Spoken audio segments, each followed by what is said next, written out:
প্রিয় শিক্ষার্থীরা, আজকের অনলাইন ক্লাসে তোমাদের স্বাগত জানাচ্ছি। আমি নাবিয়া আক্তার, প্রভাষক, অর্থনীতি বিভাগ। আজকের ক্লাসটি তোমরা যারা দ্বাদশ শ্রেণীর আছো তাদের জন্য। আজকে আমি তোমাদের সাথে আলোচনা করব অর্থনীতি প্রথম পত্র থেকে ষষ্ঠ অধ্যায়ের নাম হচ্ছে মূলধন বা ক্যাপিটাল। প্রথমে আমরা জেনে নিই মূলধন বলতে কি বোঝায়। সাধারণত মূলধন বলতে আমরা কি বুঝি? যে অর্থ, টাকা পয়সা ইত্যাদিকে আমরা মূলধন মনে করি। কিন্তু অর্থনীতিতে অর্থ বা টাকা পয়সাকে মূলধন বলা যাবে না। অর্থনীতিতে মানুষের শ্রমের মাধ্যমে তৈরি উৎপাদনের যে অংশ বর্তমান ভোগে ব্যবহৃত না হয়ে ভবিষ্যতে আরো অধিকতর উৎপাদন কাজে ব্যবহৃত হয় তাকে মূলধন বলে। যেমন তুমি বলতে পারো কৃষকের বীজ ধান। কৃষক বর্তমানে যে ধান উৎপাদন করলো বা একটা নির্দিষ্ট সময় যে ধান উৎপাদন করলো তার সবটুকু সে ভোগ না করে কিছু অংশ সে আগামী বছর ফসল ফলানোর জন্য বীজ ধান হিসেবে রেখে দিল। এই বীজ ধান কিন্তু কৃষক বর্তমান সময়ে উৎপাদন করলো, কিন্তু সে সরাসরি ভোগে ব্যবহার না করে ভবিষ্যতে উৎপাদন কাজের জন্য রেখে দিল। তাই কৃষকের বীজ ধানকে আমরা মূলধন বলতে পারি। মূলধন কি? মানুষের শ্রমের দ্বারা যে জিনিসটি উৎপাদিত হয়ে পুনরায় অধিকতর উৎপাদন কাজে ব্যবহার করা হয় অর্থনীতিতে তাকে মূলধন বলে। এবার আমরা মূলধনের কিছু গুরুত্বপূর্ণ বৈশিষ্ট্য নিয়ে আলোচনা করব। প্রথমে মূলধন উৎপাদনের উৎপাদিত উপকরণ। অর্থনীতিবিদ বয়ার্কের মতে মূলধন হচ্ছে উৎপাদনের উৎপাদিত উপকরণ। মূলধন যেহেতু বর্তমান সময়ে উৎপাদন করা হয় এবং তা সরাসরি ভোগে ব্যবহার না করে ভবিষ্যতে উৎপাদন কাজের জন্য রেখে দেওয়া হয়, তাই অর্থনীতিবিদ বয়ার্কের মতে মূলধন হচ্ছে উৎপাদনের উৎপাদিত উপকরণ। মূলধন উৎপাদনশীল। মূলধন ভবিষ্যতে আরো অধিকতর উৎপাদন কাজে ব্যবহার করা হয় এবং তা থেকে আরো অধিক পরিমাণে উৎপাদন করা যায়। যেমন কৃষকের বীজ ধান পরবর্তী সময়ে উৎপাদন কাজে ব্যবহার করে তার থেকে আরো অধিক পরিমাণে ফসল ফলানো হয়, তাই বলা হয়ে থাকে মূলধন উৎপাদনশীল। মূলধন সঞ্চয়ের ফল। মূলধন হচ্ছে অতীতের সঞ্চয়ের ফল। মানুষ যদি যে পরিমাণ দ্রব্য উৎপাদন করলো তার সবটুকু সে ভোগ করে ফেলত, তাহলে মূলধনের সৃষ্টি হতো না। সে ভোগ থেকে কিছু অংশ সঞ্চয় করে রাখে, ফলে মূলধনের সৃষ্টি হয়। তাই বলা হয়ে থাকে মূলধন হচ্ছে সঞ্চয়ের ফল। মূলধনের উৎপাদন খরচ বিদ্যমান। মূলধন যেহেতু মানুষ প্রথমে উৎপাদন করে, তাই এর উৎপাদন ব্যয় বা উৎপাদন খরচ বিদ্যমান। অর্থাৎ পণ্য উৎপাদন করতে বা মূলধন তৈরি করতে মানুষের খরচ হয়ে থাকে। মূলধনের উৎপাদন খরচ বিদ্যমান। মূলধন চিরস্থায়ী নয়। মূলধনকে সঞ্চয় করে রাখা যায় না, অর্থাৎ মূলধন ব্যবহৃত হয়ে যায়, তাই বলা হয়ে থাকে মূলধন চিরস্থায়ী নয়। মূলধন গতিশীল। মূলধনকে স্থানান্তর করা যায়। মূলধনকে এক স্থান থেকে অন্য স্থানে স্থানান্তর করা যায়, তাই বলা হয়ে থাকে মূলধন গতিশীল। মূলধন ভবিষ্যৎ আয়ের পথ সৃষ্টি করে। মানুষের বর্তমান সময়ের উৎপাদনের যে অংশ ভবিষ্যতে আরো অধিকতর উৎপাদন কাজে রেখে দেওয়া হয় তাকে মূলধন বলে, তাই বলা হয়ে থাকে মূলধন ভবিষ্যৎ আয়ের পথ সৃষ্টি করে। মূলধন একটি নিষ্ক্রিয় উপাদান। আমরা জানি উৎপাদনের উপকরণ হচ্ছে চারটি: ভূমি, শ্রম, মূলধন এবং সংগঠন। মূলধন হচ্ছে উৎপাদনের তৃতীয় উপকরণ। মূলধনের জীবন নেই, সে নিজে নিজে কোনো কিছু করতে পারে না। মূলধনকে উদ্যোক্তা বা উৎপাদনকারী পরিচালনা করে থাকে, তাই বলা হয়ে থাকে, বা সঠিক খাতে বিনিয়োগ করে থাকে, তাই বলা হয়ে থাকে মূলধন হচ্ছে উৎপাদনের একটি নিষ্ক্রিয় উপকরণ। চলো শিক্ষার্থীরা, এবার আমরা কিছু মূলধনের প্রকারভেদ নিয়ে আলোচনা করব। আজকের ক্লাসে আমরা কিছু গুরুত্বপূর্ণ মূলধনের প্রকারভেদ নিয়ে আলোচনা করব, যেগুলো অধিকাংশ সময়ে পরীক্ষাতে থাকে। চলো আমরা আলোচনা শুরু করি। স্থায়ী মূলধন। প্রথমত, কোনো প্রতিষ্ঠানের স্থায়ী সম্পত্তি ক্রয়ে যে মূলধন ব্যবহার করা হয় তাকে সাধারণত স্থায়ী মূলধন বলে। স্থায়ী মূলধন বৈশিষ্ট্য হচ্ছে ব্যবসায়ের শুরুতেই স্থায়ী মূলধনের প্রয়োজন হয়। যেমন তুমি যদি কোনো একটি উৎপাদন কাজ শুরু করো, প্রথমে কি লাগবে? তোমার একখণ্ড ভূমি লাগবে, ভবন লাগবে, ভারী ভারী যন্ত্রপাতি লাগবে বা কলকবজা লাগবে, তারপর না হয় তুমি উৎপাদন কাজ শুরু করতে পারবে। তাই বলা হয়ে থাকে ব্যবসায়ের শুরুতে স্থায়ী মূলধনের প্রয়োজন হয়। স্থায়ী সম্পত্তি ক্রয়ে স্থায়ী মূলধন ব্যবহৃত হয়। উৎপাদন কাজে বারবার ব্যবহার করলেও কোনো স্থায়ী মূলধনের কোনো ক্ষতি বা পরিবর্তন হয় না।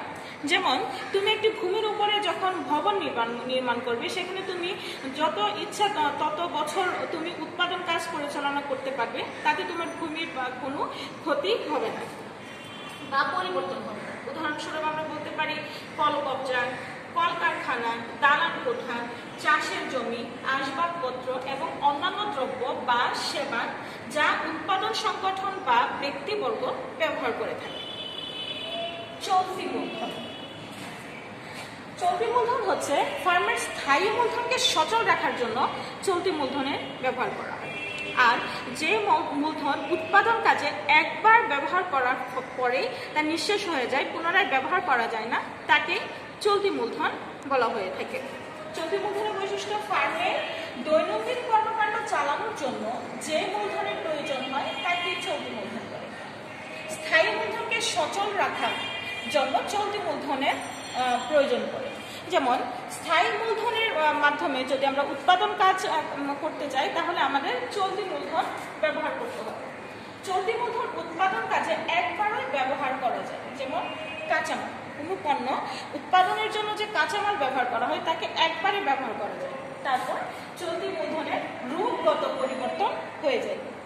চলতি মূলধন যেমন হাতে নগদ অর্থ, কাঁচামাল, হাতে নগদ অর্থ, চাহিদা আমানত, মানে ব্যাংকে জনগণ মানুষ যে চাহিদা আমানত রাখে, যে আমানত সে যে কোনো সময় উঠিয়ে নিতে পারে বা চাহিদা মাত্র সে ব্যাংক থেকে পেয়ে যায়, তাকে চাহিদা আমানত বলে। পণ্য তালিকা, প্রাপ্য বিল ইত্যাদি হচ্ছে চলতি মূলধন। শিক্ষার্থীরা, স্থায়ী মূলধন এবং চলতি মূলধন আমি ভেরি ভেরি ইম্পর্টেন্ট দিলাম, কারণ এই দুটো অংশ থেকে কিন্তু সৃজনশীল প্রশ্ন থাকে। তাই তোমরা এই দুটি মূলধনের খুব ভালোভাবে শিখবে মূলধনের প্রকারকে। তারপর আসি আমরা ব্যক্তিগত মূলধন।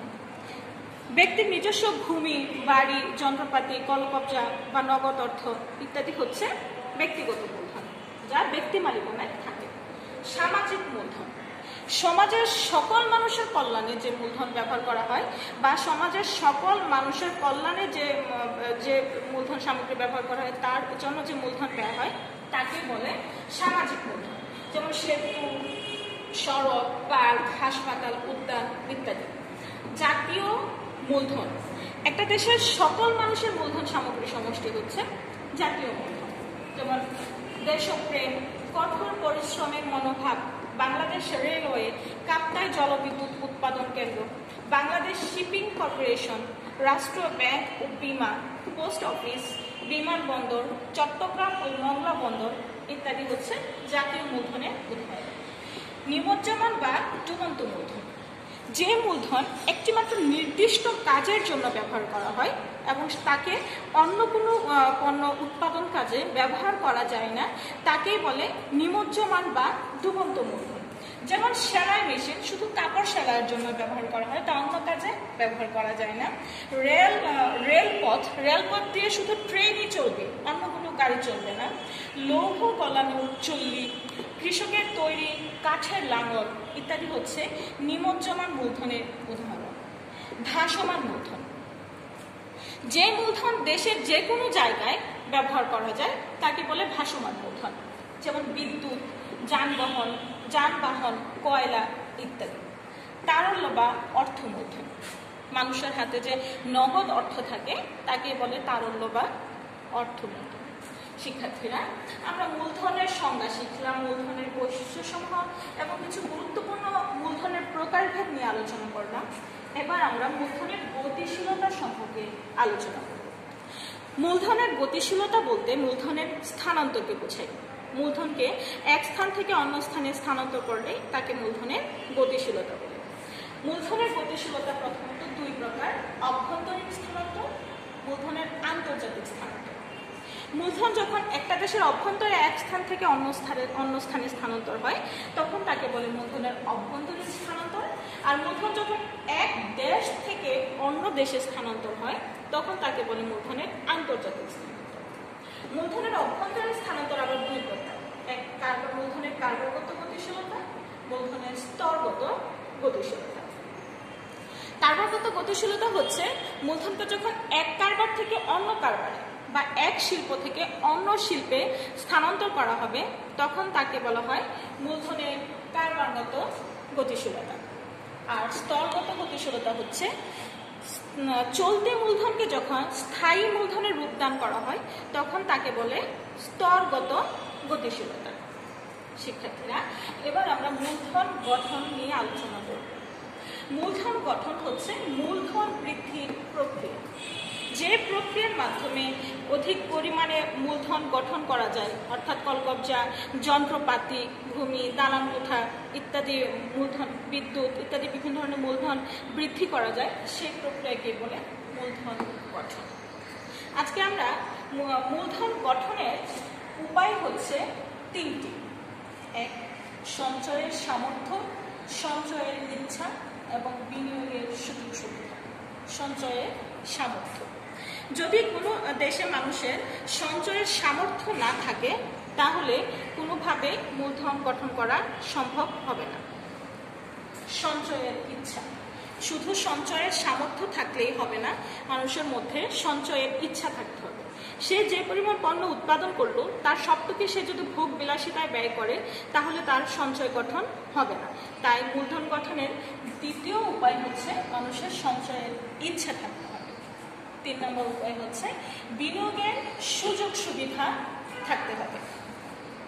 বিনিয়োগের সুষ্ঠু সঠিক সুযোগ সুবিধা থাকতে হবে। মানুষের যখন মূলধন গঠন হবে তখন সেই মূলধন সে যাতে সঠিক খাতে বিনিয়োগ করতে পারে এবং তার থেকে আরো অধিক পরিমাণে উৎপাদন করতে পারে এবং তার মূলধনকে সে প্রসারিত করতে পারে, তার জন্য বিনিয়োগের সঠিক সুযোগ সুবিধা সৃষ্টি করতে হবে। আর এই তিনটি প্রক্রিয়া কোনো দেশে যখন সঠিকভাবে হয় তখনই সেই দেশে অধিক পরিমাণে মূলধন গঠন হবে। অনুন্নত ও উন্নয়নশীল দেশে মূলধন গঠনের সমস্যা। শিক্ষার্থীরা, এবার আমরা জেনে নেব অনুন্নত এবং উন্নয়নশীল দেশসমূহে মূলধন গঠনের পথে কি কি বাধা রয়েছে। প্রথমত, স্বল্প মাথাপিছু আয়। অনুন্নত বা উন্নয়নশীল দেশসমূহের জনগণের মাথাপিছু আয় থাকে স্বল্প। সেই আয় থেকে তারা বর্তমান ভোগ ব্যয় করার পর আর সঞ্চয় করে রাখতে পারে না, যার ফলে মূলধন গঠন ব্যাহত হয়। সঞ্চয় প্রবণতা কম। যেহেতু মানুষের মাথাপিছু আয়ই থাকে কম, তাই মানুষের মধ্যে অনুন্নত বা উন্নয়নশীল দেশে সঞ্চয়ের প্রবণতাও থাকে কম, যার ফলে মূলধন গঠন ব্যাহত হয়। সঞ্চয় সংগ্রহের জটিলতা। অনুন্নত বা উন্নয়নশীল দেশে উন্নত ব্যাংক বা বিভিন্ন অঞ্চলে ব্যাংকের সুবিধা থাকে না, যার ফলে মানুষের সঞ্চয় সংগ্রহে জটিলতা দেখা দেয়, অর্থাৎ তাদের যে পরিমাণ সঞ্চয় থাকে তা সঠিকভাবে তারা সংগ্রহ করতে পারে না। দক্ষ উদ্যোক্তার অভাব। অনুন্নত বা উন্নয়নশীল দেশে দক্ষ উদ্যোক্তার অভাবে তাদের মূলধন তারা সঠিক খাতে বিনিয়োগ করতে পারে না, যার ফলে অধিক পরিমাণে উৎপাদন ব্যাহত হয়, যা মূলধন গঠনকে ব্যাহত করে। বিনিয়োগের বিরূপ পরিবেশ। অনুন্নত বা উন্নয়নশীল দেশে বিনিয়োগের বিরূপ পরিবেশ থাকে, যার ফলে মূলধনকে যদি সঠিক খাতে বিনিয়োগ করা না যায় তাহলে অধিক পরিমাণে উৎপাদন করা সম্ভব নয়। কারিগরি ও প্রযুক্তি জ্ঞানের অভাব। মূলধন সামগ্রীকে সঠিক খাতে বিনিয়োগ করে অধিক পরিমাণে উৎপাদন করার জন্য প্রয়োজন কারিগরি এবং প্রযুক্তি জ্ঞানের প্রসার, কিন্তু অনুন্নত এবং উন্নয়নশীল দেশে কারিগরি ও প্রযুক্তি জ্ঞানের অভাব থাকায় তা মূলধন গঠনকে ব্যাহত করে। শিক্ষার্থীরা, এখন আমরা মূলধন গঠনের একটি অঙ্ক শিখব, খুবই গুরুত্বপূর্ণ এই অঙ্কটি, তোমরা খুব ভালোভাবে একটু দেখো। যদি টি সময়ের মূলধনের মজুদ হয় KT আর t+1 সময়ের মূলধনের মজুদ হয় KT+1, তাহলে KT+1 সময়ের মূলধন গঠনের সূত্র হচ্ছে KT+1 বিয়োগ KT। অর্থাৎ যদি KT একটি সময় হয় যা পূর্ববর্তী কোনো একটা সময় আর যদি টি একটি সময় হয় পূর্ববর্তী কোনো সময় এবং টি প্লাস ওয়ান আরেকটি সময় হয়, তাহলে মূলধন গঠনের সূত্র কি? কে টি প্লাস ওয়ান মাইনাস কে টি, অর্থাৎ পরবর্তী সময়ের মূলধন থেকে পূর্ববর্তী সময়ের মূলধনের পরিমাণ বিয়োগ।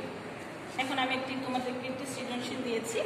2011 সালের জুন মাস পর্যন্ত দেশের মোট মূলধন ছিল 19,000 কোটি ডলার। তাহলে দেশের জুন মাস পর্যন্ত, তাহলে 2011 সাল হচ্ছে একটি সময়, আমরা বলতে পারি টি সময়। 2012 সালের জুন মাসে মূলধনের পরিমাণ বৃদ্ধি পেয়ে 21,000 কোটি ডলার হল। তাহলে 2012 সালেও কিন্তু আরেকটি সময় দেখাচ্ছে, আমরা বলতে পারি পরবর্তী যে সময়টা টি প্লাস ওয়ান। তাহলে যদি হয় এবং উক্ত সময়ে মূলধন সামগ্রীর ক্ষয়ক্ষতির পরিমাণ 500 কোটি ডলার হলো। এই যে মূলধনের পরিমাণ 19,000 কোটি ডলার থেকে 21,000 কোটি ডলারে বাড়বে, তার জন্য মূলধন সামগ্রীর ক্ষয়ক্ষতি হয়েছে 500 কোটি ডলার হলে মূলধন গঠন কত হবে, নিট বা প্রকৃত মূলধনের পরিমাণ কত হবে, আর মূলধন বৃদ্ধির হার কত হবে। তাহলে মূলধন গঠন হচ্ছে পূর্ববর্তী বছরের সময় বা পরবর্তী বছরের সময় কে প্লাস ওয়ান। তাহলে পরবর্তী বছরের মূলধনের কোনটি? পরবর্তী বছরের মূলধনের পরিমাণ হচ্ছে 21,000 কোটি ডলার। তাহলে 21,000 থেকে পূর্ববর্তী বছরের মূলধন কে, তাহলে পূর্ববর্তী বছরের মূলধন কে কত? কে হচ্ছে 19,000 কোটি ডলার, আর কে টি প্লাস ওয়ান হচ্ছে এখানে আমাদের 21,000 কোটি ডলার। তাহলে 21,000 কোটি ডলার থেকে 19,000 কোটি ডলার বিয়োগ দিলে 2,000 কোটি ডলার হচ্ছে মূলধন গঠনের পরিমাণ 2011 সালের জুন মাস থেকে 2012 সালের জুন মাস পর্যন্ত। নিট বা প্রকৃত মূলধন, এই যে 2,000 কোটি ডলার মূলধন গঠিত হলো, তা থেকে ক্ষয়ক্ষতির পরিমাণ বাদ দিতে হবে, এটি কিন্তু ব্যয়। তাহলে ক্ষয়ক্ষতির পরিমাণ যদি আমরা বাদ দিই, 2,000 বিয়োগ 500, 1,500 কোটি ডলার হচ্ছে নিট বা প্রকৃত মূলধন।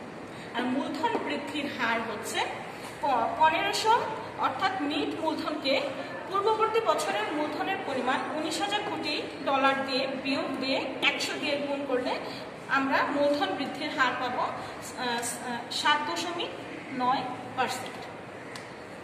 দ্বাদশ শ্রেণীর শিক্ষার্থীরা, আজকের ক্লাসটি যদি তোমরা বুঝে থাকো, আশা করছি তোমরা বুঝেছো। তোমরা আজকে অর্থনীতির প্রথম পত্রের 6ষ্ঠ অধ্যায় বই খুলে এই বিষয়গুলো পড়ে নেবে, অঙ্কটা করবে। আজকে এই পর্যন্তই। তোমরা ভালো থেকো, সুস্থ থেকো।